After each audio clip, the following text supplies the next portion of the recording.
السلام علیکم ناظرین، میں ہوں آپ کا ہوسٹ فیصل اور آپ دیکھ رہے ہیں ایم جی ٹی وی۔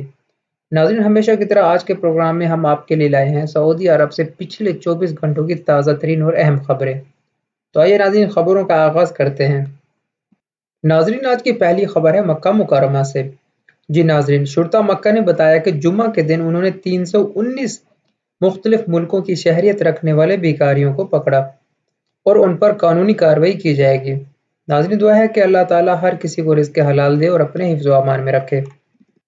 ناظرین، آج کی دوسری خبر ہے کار انشورنس کے متعلق۔ جی ناظرین، اس مشکل وقت میں خوشخبری آ گئی ان لوگوں کے لیے جن کی کار انشورنس مطلب گاڑی کی تامین ختم ہو رہی تھی، تو ان کی گاڑی کی تامین مزید 2 ماہ کے لیے بڑھا دی گئی ہے۔ ذرائع کا کہنا تھا کہ مزید تفصیل کے لیے اپنے انشورنس سروس کے دیے گئے نمبر پر رابطہ کریں۔ ناظرین، آج کی تیسری خبر ہے سعودیوں کی ملک واپسی کے متعلق۔ جی ناظرین، شاہ سلمان بن عبدالعزیز کے امر کے مطابق اپنے سعودی شہریوں کی صحت کو مد نظر رکھتے ہوئے بیرون ملک سعودیوں کو واپس لانے کا فیصلہ کیا گیا تھا۔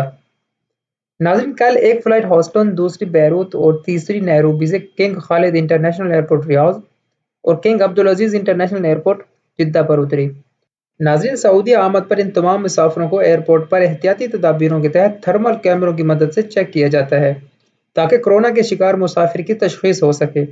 اگر ان میں سے کوئی کورونا کا مریض سامنے آ جائے تو اس کو ہاسپٹل منتقل کر دیا جاتا ہے اور باقی مسافروں کو تمام مراحل سے گزرنے کے بعد سعودی حکومت کی طرف سے بنائے گئے قرنطینہ سینٹرز میں بھیج دیا جاتا ہے۔ یہ مسافر وہاں ایک مخصوص مدت گزارنے کے بعد اپنے اپنے گھروں کو چلے جاتے ہیں۔ ناظرین، آج کی چوتھی خبر ہے مکہ سے۔ جی ناظرین، سوشل میڈیا پر وائرل ہونے والی ویڈیو سے شرطا مکہ نے اس شخص کو گرفتار کر لیا ہے جو مشین گن سے دوسرے شخص پر فائر کر رہا تھا۔ ناظرین، شرطا مکہ کا یہ بھی کہنا تھا کہ اس شخص پر قانونی کارروائی کی جائے گی اور زخمی کو ہسپتال منتقل کر دیا گیا ہے۔ ناظرین، آج کی پانچویں خبر ہے قیدیوں کی رہائی کے متعلق۔ جی ناظرین، یہ ایک خوشخبری ہے ان لوگوں کے لیے جن کے کوئی رشتہ دار یا دوست و احباب جیل میں تھے۔ پبلک پروسیکیوشن نے کہا ہے کہ ان قیدیوں کو رہا کیا جا سکتا ہے جن کا کوئی جرم ثابت نہیں اور جن کی تفتیش ان کی غیر موجودگی میں کوئی نقصان نہیں دے گی اور جن کے فرار ہونے کا کوئی خطرہ نہیں، اور ایسے قیدی جن کے خلاف بڑے جرائم کے ثبوت نہیں۔ ناظرین، آج کی چھٹی خبر ہے سعودی ڈاکٹر کے متعلق۔ جی ناظرین، سعودی ڈاکٹر ہانی بن طلال الجہانی نے فرانس میں ایک طویل آپریشن کے بعد کویتی بچی کا برین ٹیومر نکالا اور بچی موت کے منہ سے بال بال بچ گئی۔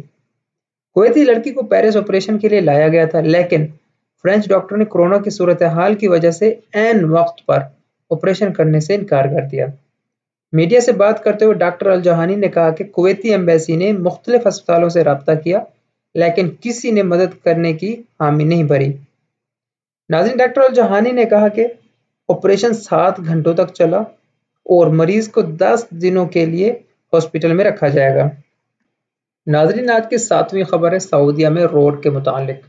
جی ناظرین، وزارت النقل کی طرف سے نشر کی جانے والی رپورٹ کے مطابق اس سال 1441 ہجری میں اس کے ابتدا سے اب تک 20,000 کلومیٹر روڈز کی مرمت کی جا چکی ہے اور تقریباً 69,000 کلومیٹر روڈز کی مرمت کی جا رہی ہے۔ ناظرین، آج کی 8ویں خبر ہے ریاض میں شراب کی فیکٹریوں کے متعلق۔ جی ناظرین، شرطا ریاض کے متعلق انہوں نے ریاض میں 2 شراب کی فیکٹریاں پکڑی ہیں جہاں سے 60 شراب کے ڈرم اور 120 بوتلیں ملی ہیں۔ اس کے علاوہ شراب بنانے والے کچھ کیمیکل بھی ضبط کیے گئے ہیں۔ ناظرین، پکڑے جانے والے اشخاص کی شہریت نہیں بتائی گئی۔ شرطا ریاض کا کہنا تھا کہ پکڑے جانے والے اشخاص پر قانونی کارروائی کی جائے گی۔ ناظرین، آج کی 9ویں خبر ہے ابہا میں موجود ایک خاص درخت کی۔ جی ناظرین، ابہا سعودی عرب کا ایک خوبصورت اور موسمی لحاظ سے ٹھنڈا شہر ہے جو کہ عسیر صوبے کا دارالحکومت بھی ہے۔ یہ جگہ ہمیشہ سیاحوں کی پسندیدہ رہی ہے اور یہ سطح سمندر سے 2270 میٹر بلند ہے۔ ناظرین، اس شہر میں ایک خاص قسم کا درخت پایا جاتا ہے جس کا نام ہے جکراندا، جو کہ اپنے جامنی پھولوں کی وجہ سے دیکھنے والوں کے دل کو بھا جاتا ہے۔ کل ابہا کے رہائش پذیر لوگوں نے اس درخت کی فوٹو خوب ٹویٹر پر شیئر کی اور لوگوں کی توجہ کا مرکز بنے رہے۔ ناظرین، آج کی 10ویں خبر ہے کورونا کے متعلق۔ جی ناظرین، ورلڈ ہیلتھ آرگنائزیشن کے ایگزیکٹو جنرل مائیکل جے ریان نے واضح کیا ہے کہ موسم میں گرما کا اس وائرس پر کوئی اثر نہیں ہے، جو کہ ایک امید سمجھی جا رہی تھی۔ ان کا یہ بھی کہنا تھا کہ سماجی دوری رکھیں اور احتیاطی تدابیر اپنائیں۔ ناظرین، آج کی آخری خبر ہے سعودیہ سے وزارت صحت کے متعلق۔ جی ناظرین، وزارت صحت نے کل اعلان کیا ہے کہ انہوں نے واٹس ایپ سروسز عوام کے لیے کھول دی ہیں اور کوئی بھی ان کو واٹس ایپ پر رابطہ کر سکتا ہے۔ ناظرین، واٹس ایپ نمبر ہم نے اسکرین پر لگا دیا ہے، اس کو سیو کر لیں تاکہ کبھی ضرورت کے وقت آپ بآسانی رابطہ کر سکیں۔ اس کے علاوہ آپ 937 پر کال کر کے بھی رابطہ کر سکتے ہیں۔ ناظرین، آپ نے سنی سعودیہ سے تازہ ترین اپڈیٹس۔ ناظرین، اپنے ہوسٹ فیصل کو اجازت دیں، ملتے ہیں اگلے نیوز بلیٹن میں مزید تازہ ترین خبروں کے ساتھ۔ تب تک کے لیے اللہ حافظ۔ ارے کہاں جا رہے ہیں آپ؟ سبسکرائب تو کرتے جائیں۔